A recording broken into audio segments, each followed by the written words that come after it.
Ay, hindi. Oh, kamusta na? Ay, basta. Tagal lang. Pero namin binagkita. Ayan. Saan ko available ka ba ngayon? May pupunta na kong site eh. Hindi, mali sana ako na project. Hindi ba pwede naman mabilisan? Libre na lang kita sa susunod. Hindi pwede yan. Di ba nasa batas yun? Hindi pwede na libre kahit sketch nga lang eh. Pag nalaman yung kukuha yung lisensya ko. Ay, Parang kung charity sana, eh, wala. Charity ba yan? Ay, tignan ko nga lang yung budget ko. sige. Sige, architect. Ganyan.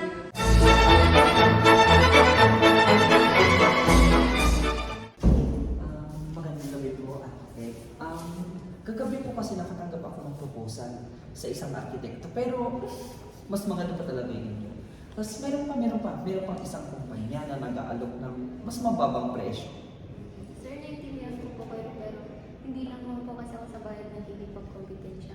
Bumabase din po ako sa pagbabayad sa kalidad ng serbisyo at karanasan po. Ganun pala yung architect.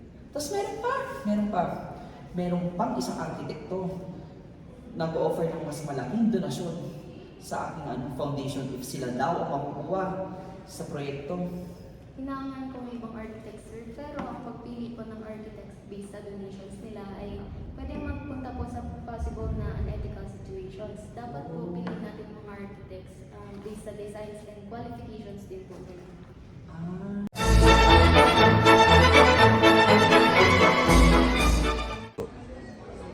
Architect. Uy, ilang pa ka daw? Kamusta po? Upo po kayo. O, ano pong ating dyan? Madam bang ano, palitan nyo na rin yung architect? Bakit po? Ano pong meron kayo? Bagal kami ng gumawa.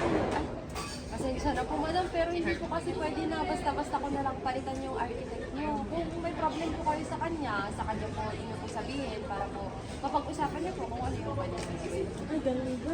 Sige, sige. Sige po.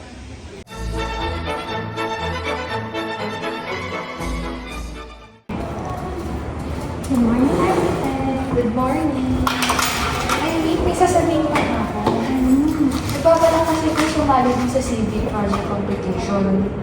Hindi pa kasali ka sa mga gumawa ng mechanics para sa competition ngayon?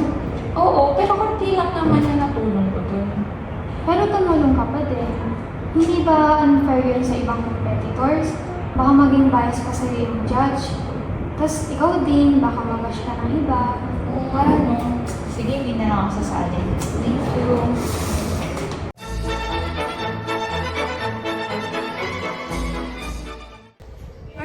Architect, ako po yan. I-take over mo daw yung project ni Architect Frank Lloyd Wright. Hindi ko bawal yun. Kasi kung sa budol, it's not ng architect, but ini-establish siya sa may the architect siya na undertake a commission for which he knows another architect has been previously employed.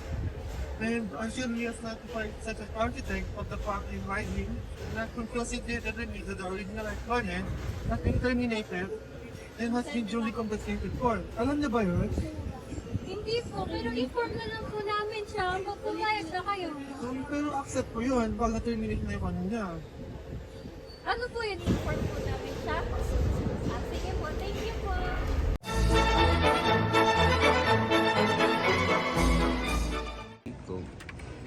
Uy, Siglan! Basta ka? Basta. Ano pala?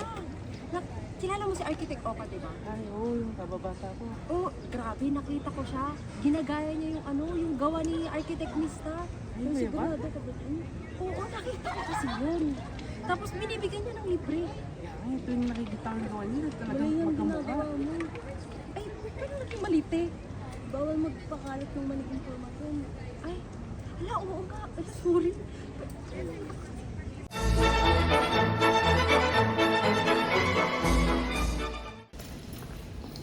Architect, tumawag po ang mga developers and gusto ko nila ikaw mag-handle ng yung resort project nila. Huge budget po. Mega developments. Narinig ko ng mga ilang bagay sa yung mga gawain nila sa negosyo. Nakakapagtaka yung pagkuha ng lupa at yung pagpababay sa kaligtasan. Pero architect, malaking budget po. Ang reputasyon ang pinakamahalaga. Hindi tayo pwede makipag-ugnay sa isang negosyo may kadulang-dulang gawain.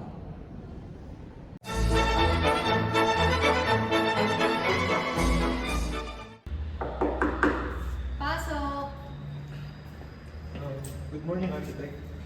Pwede po bang magpa-signature ng ng plano ng engineer?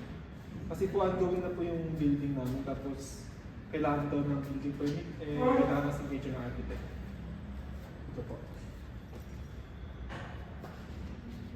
Hindi niyo ba alam na bawal gumawa ang mga engineer ng architectural plans?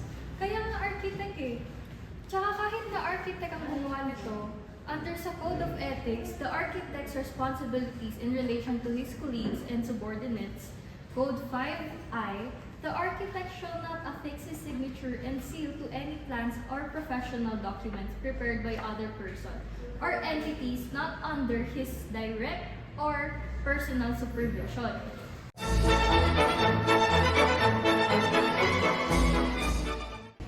Oh, kamusta yung junior apprentice namin? Mukhang pagod na pagod ka. May architect kasi parang sa akin lahat binibigyan ng gawain. Parang wala akong karapatang magpadya. Ay, ganun ba? Pati rin kasi kami nung una, ganyan rin na mahirap. Pero ang ginawa ko, inisip ko yung kung para kanino ko to ginagawa. Sila yung nagbigay ng motivasyon sa akin para magpatuloy.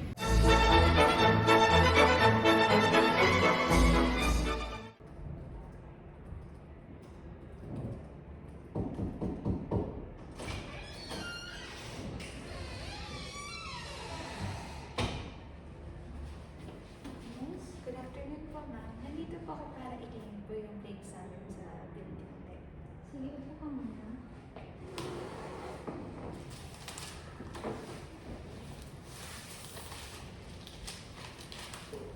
So, yung plates mo, sa architectural plans, wala naman ako masyadong remark, so that's a good thing.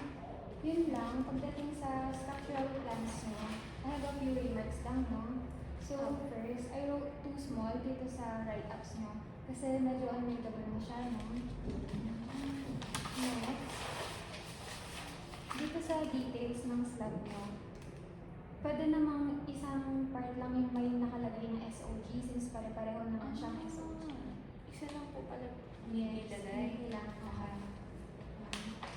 And next, I wrote no structural drawings for stairs kasi may plans ka and section for stairs pero walang structural details. Eh, since structural plan to, kailangan nun. Okay?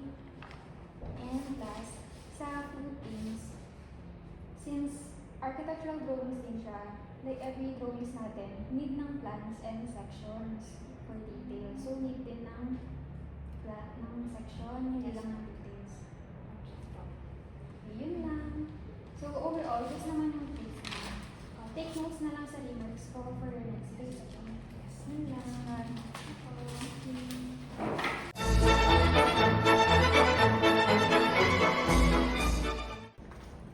Magla-lunch na ako. Sama ka. Okay lang, tinatapos ko pa thesis ko eh.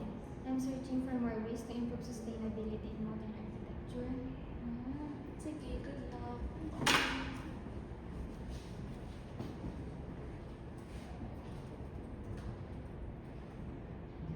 Hala, 12:30 na pala. Meeting na namin sa UAP.